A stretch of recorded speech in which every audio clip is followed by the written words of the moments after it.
Full of optimism because of the contacts I've made personally throughout the world. I'm not insane, I'm not alone, I've met, that's just on a personal level.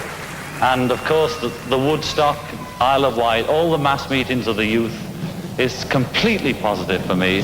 And the fact that now we're all getting to know, we're always showing our flags, And when you show your flag, you're not alone, It's like we no need to be a few Christian martyrs because there's lots of us. And don't be afraid because they do look after you, whoever's up there, if you get on with it. And I'm completely positive. And when I'm negative, I've got Yoko, who is just as strong as me, and it helps, And this is only the beginning. This 60s bit was just a sniff. The 60s was just waking up in the morning, And we haven't even got to dinner time yet.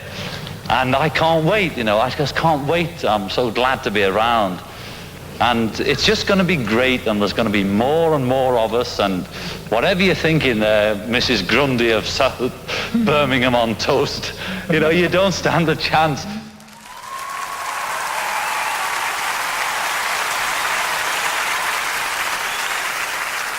When John Lennon wrote Revolution in 1968, he defined a conflicted spirit of that tumultuous era.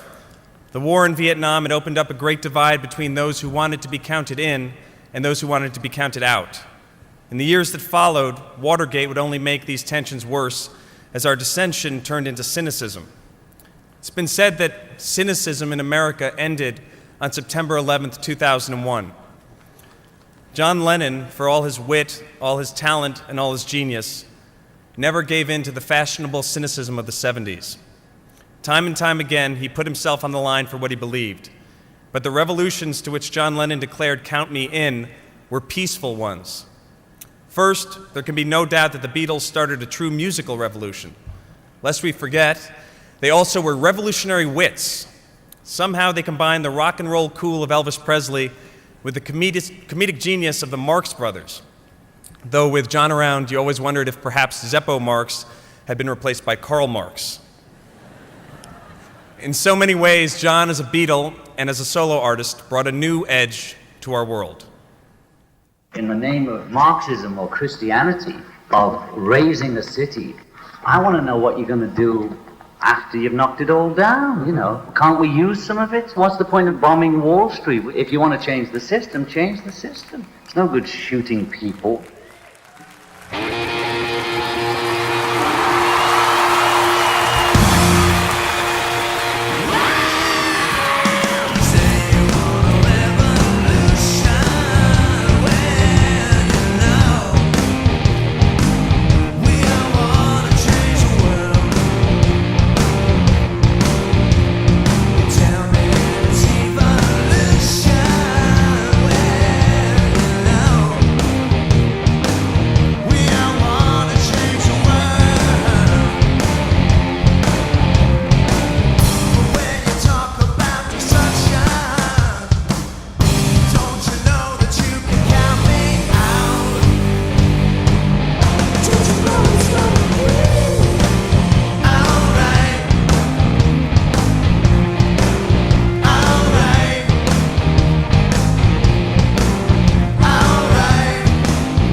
people whether we like it or not. I mean, we can pretend that we're divided into races and countries, and we can carry on pretending that until we stop doing it. But the reality is, it's one world and it's one people. The reality. That's the way it is, really.